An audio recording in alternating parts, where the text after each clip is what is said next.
you're gonna get two kinds of clients. Putting your energy into the wrong one is gonna cost you a lot of money. It's gonna cost you a lot of energy, and you have the risk of running really resentful and bitter towards, well, the client.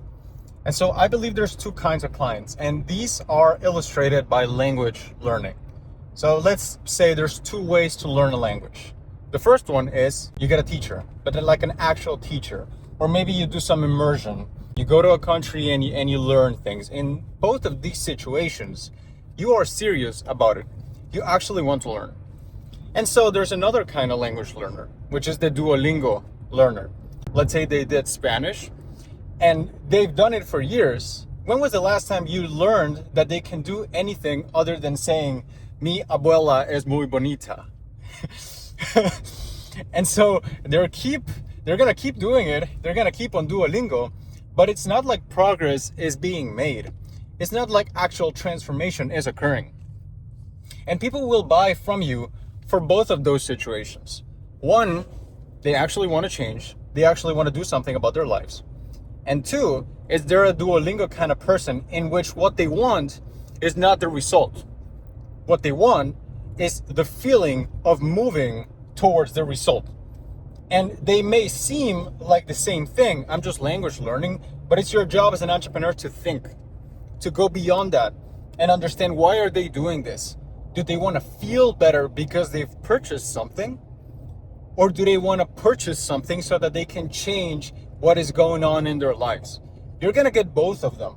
It is your job and it is your task, emotional resilience task, to understand that the vast minority of them are language learners that actually want to make a change. The vast majority of them are more Duolingo kind of people. They just want to feel like they're making some progress. And so if you open up their desktop, you know the main apps you're going to find? You're going to find Notion. Yeah, basically Notion. It's because they like making these elaborate dashboards and making it look beautiful instead of building a beautiful business. And a beautiful business is one that makes money. These are the shelf owners. It's the ones that buy courses after courses after courses and mentorship after mentorship after mentorship. That's kind of hard to say. But you understand what I'm trying to say. It's they keep buying things so that they will feel like something is happening, but they lack and they refuse to commit. They refuse to commit to something that will actually do them good. And so they keep learning and learning and learning, but nothing changes. Because one thing contradicts the other, and in business that will happen a lot.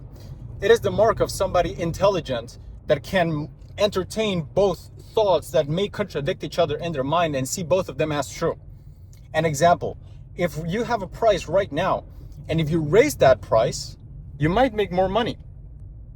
And if you lower that, you might also make more money. So it's both contradicting, yet both are true. And a lot of people cannot comprehend that. And when they find this discrepancy of this one says A and this one says minus A, they go and buy something else in hope that they'll find B. And they'll find minus B. And so they'll keep tripping.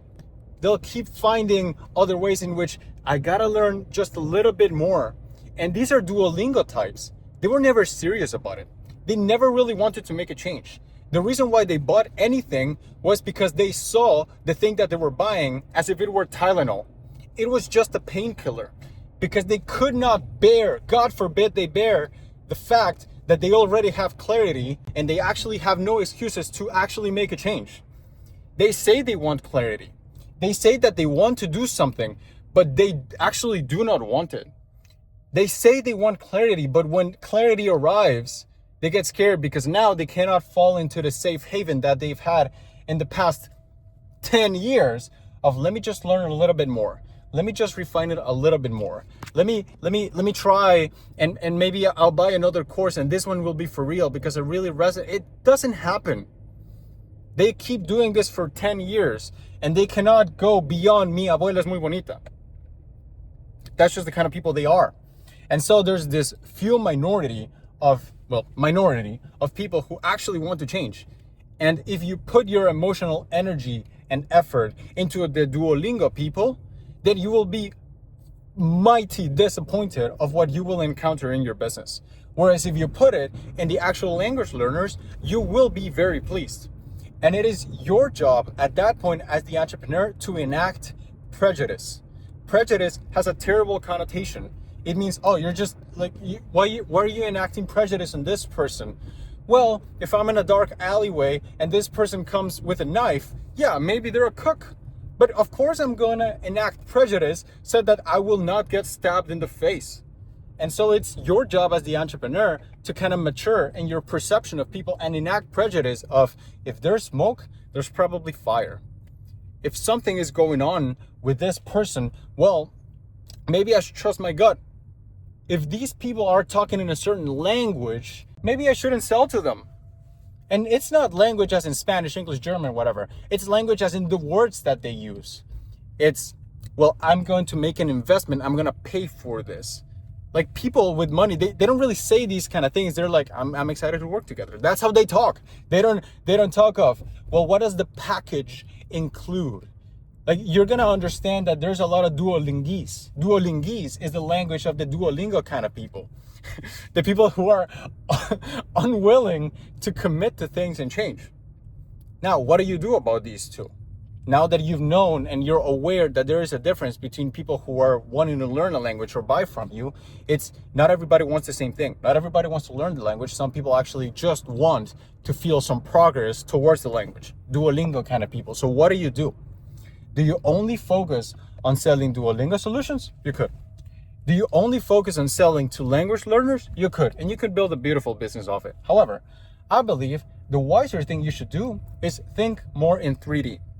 Sell to both of them. However, to the Duolingo people, sell something that will not require your energy, that will not require effort from you besides creating the thing that you are selling them.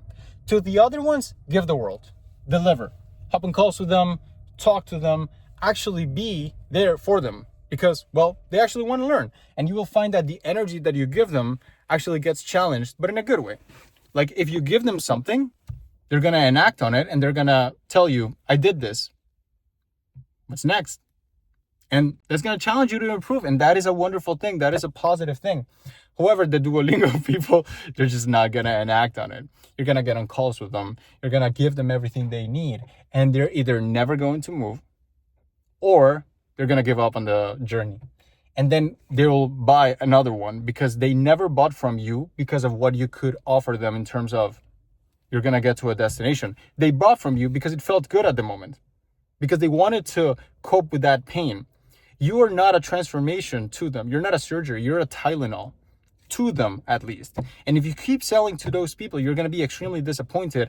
And here's a caveat. If you give them the energy on the things that you're selling them, your energy, your time, your effort, and your spiritual juice, you're going to be extremely disappointed. But if you give them something that doesn't require your energy, you're going to find that, yes, even though language learners, they tend to pay more, the majority, which are the Duolingo people, it's a big majority. It's like a market 100 times bigger. There's more quitters than winners in the world. That's just how it is. And so it would be foolish from you not to sell them something. To find something that may not require your energy. It might be just information. It might be GPT, a chatbot. Maybe you sell them that because they are much more abundant. And so understand what kind of business you're in. Few people will represent a big chunk of your money. However, you're also in a weird situation in which you have a much larger market that may not commit. And it is your fault if you give them energy and dedication and spirituality, energy, you know what I mean? It is your fault if you give them that because they are not going to correspond. However, you can still sell them something. So be smart. Enact prejudice. Prejudice comes from two words. It's pre-judgment. So have some prejudgment on people. I believe in this. I believe in prejudice. I believe it is a wonderful thing. If somebody comes with certain energy, it's rare that they change that. And so sell them something else. And if you don't have those things, well, then that's on you, because you should have those things to sell them. To find what are the things you can actually sell them that are not going to kill you, and in terms of they're going to be very hard to create, newsflash, you actually already have them. So join the newsletter. This is what I talk about every day. Enjoy. See ya.